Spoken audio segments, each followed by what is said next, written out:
नमस्ते दोस्तों।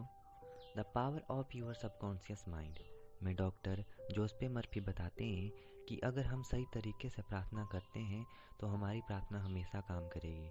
लेकिन हमारी प्रार्थनाएं काम क्यों नहीं करती हैं? ऐसा इसलिए होता है क्योंकि हम पूरे दिल और दिमाग से किसी एक चीज़ पर ध्यान केंद्रित नहीं करते हैं और सही टेक्निक का यूज़ नहीं करते हैं। किताब हमें सही टेक्निक के साथ इक्विप करने का इरादा रखती है ताकि हम अपना फोकस बढ़ा सकें और अपने सबकॉन्शियस माइंड को हमारे काम करने के लिए एक्टिव कर सकें। हम जिस किताब की समरी में सीखेंगे वो है the power of your subconscious mind, जिसे डॉक्टर जोसेफ मर्फी ने लिखा है। यह किताब हमारी पसंदीदा किताबों के संग्रह कलेक्शन का भी एक हिस्सा है। जोसेफ मर्फी इस किताब में बता रहे हैं, अगर हम सही तरीके से प्रार्थना करेंगे तो हमारी प्रार्थना हमेशा काम करेंगी। पर हम सबकी प्रार्थना क्यों काम नहीं करती?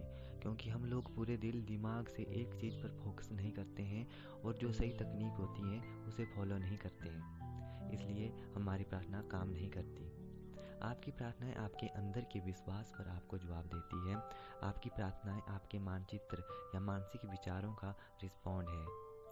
आपकी इच्छा एक प्रार्थना है। अगर आप सबकॉन्शियस माइंड को जान लें तो आपके जीवन में मैजिक होगा, और ये मैजिक किसी के साथ भी हो सकता है। अगर हम ये समझ लें कि हमारा सबकॉन्शियस माइंड यानी हमारा अवचेतन मन कैसे काम करता है। अवचेतन मन में इतनी शक्तियाँ हैं जितना आप अपने सपने में भी नहीं सोच सकते हैं। क्या आपके मन में कभी ये सवाल आया है कि कोई इंसान सफल होता है और कोई असफल? कोई इंसान अमीर होता है तो कोई गरीब होता है, कोई सेहतवान होता है तो कोई बीमार रहता है। अगर आपके मन में भी ये सवाल हैं तो ये समरी आपके लिए बहुत ही स्पेशल हो सकती है। तो चलिए फिर हम अपने सबकॉन्शियस माइंड की रियल पावर को डिटेल से समझते हैं। आपके भीतर का खजाना। आपके अंदर बहुत बड़ा खजाना छुपा है, आपको बस अपनी आंखें खोलकर देखना है। आपके अंदर बहुत बड़ा खजाना है, जैसे आपको बस अपनी आंखें खोलकर देखना है। आपको पता ही होगा, अगर हम किसी लोहे की छड़ को मैग्नेटाइज करें तो अपने वजन से 10 गुना ज़्यादा वजन को उठा सकती है, और हम आयरन से उसकी मैग्नेटिक पावर छीन लें तो वह एक पंख को भी नहीं उठा सकती। ऐसा ही हमारे साथ होता है। लोग कॉन्फिडेंट होते हैं और कुछ लोग जो हैं वो डाउट करते रहते हैं। जो लोग कॉन्फिडेंट होते हैं वो मैग्नेटिक होते हैं, और जो लोग कॉन्फिडेंट नहीं होते हैं वो नॉन मैग्नेटिक होते हैं और खुद का बोझ भी नहीं संभाल पाते हैं। और इस सब समस्याओं का जवाब है आपके अंदर की शक्तिशाली अवचेतन मन में। हमारा अवचेतन मन इतना शक्तिशाली है कि अगर हम अपने अंदर तक अपने दिल दिमाग में बिठा लें कि मुझे दुनिया का सबसे अमीर सफल आदमी बनना है, तो आपका अवचेतन मन आपके लिए रास्ता बनाना शुरू कर देगा। सब लोग सोचते हैं कि वे अवचेतन मन है क्या?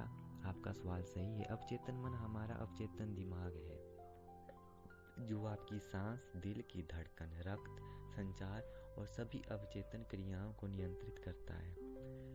तो अभी सोचने की बात यह है कि अगर आपका अवचेतन मन आपको जिंदा रख सकता है तो वो आपके मन में ली गई इच्छा को भी पूरा कर सकता है। अगर हम आपको आसान भाषा में बताएं तो आप सबसे पहले अपना गोल तय करें। वो कुछ भी हो सकता है, दुनिया का सबसे अमीर या सबसे बड़ा बिजनेसमैन बनना भी हो सकता है। तो अगर आप इस मैसेज को अपने अवचेतन मन में भेजने की तकनीक को समझ गए हैं तो आप मेहनत नहीं करोगे।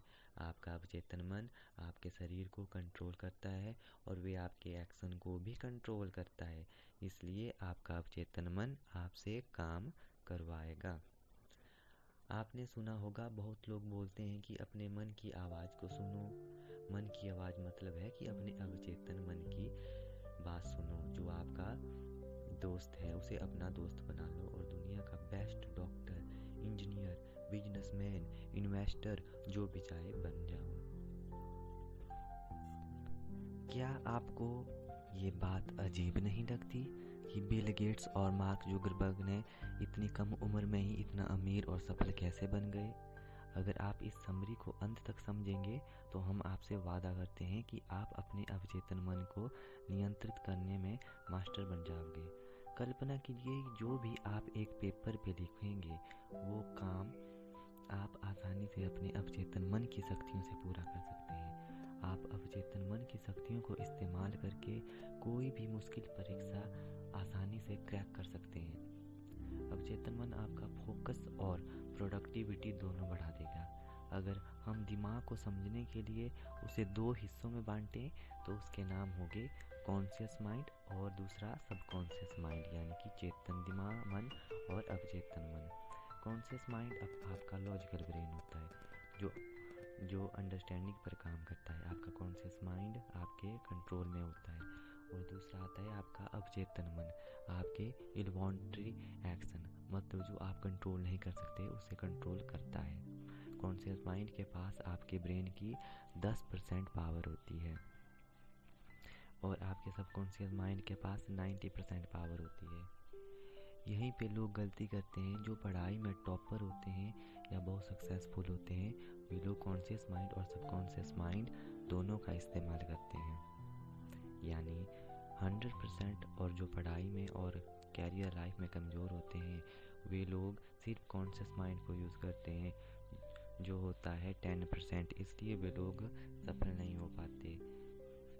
अब हम कल पढ़ेंगे कि हमारा दिमाग कैसे काम करता है। Thank you so much.